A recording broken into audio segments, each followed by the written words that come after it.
Non facciamoci raccontare balle. The series of strikes in the private and public sectors continues in Italy. Italian teachers, postal and health workers crossed their arms to protest against the reforms proposed by Prime Minister Mario Monti. Many of Italian services were interrupted for several hours as a significant number of doctors and nurses joined the strike.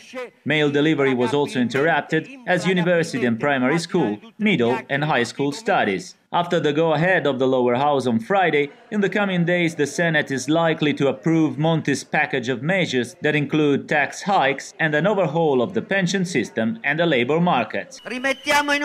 Monti's anti-crisis package is unsustainable and unfair. Unfair to workers, pensioners and all those who regularly pay their taxes and are not willing to become either super wealthy or to evade taxes. For security reasons, only a few hundred protesters were allowed to protest against the reforms introduced by the government in front of the parliament.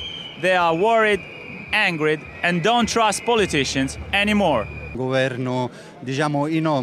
How can we trust this government formed by the same politicians we do not trust? We say enough with the budget cuts. It is not fair that health sector wages and services will be further slashed. On Sunday, Labour Minister Elsa Fornero said that the Labour statute, also known in Italy as Article 18, might be reviewed. Presently, it is very hard to dismiss workers in companies with more than 15 workers. Unions are extremely concerned that the government intends to rewrite Italy's employment laws to make it easier for businesses to fire workers. The Article 18 issue is a false problem.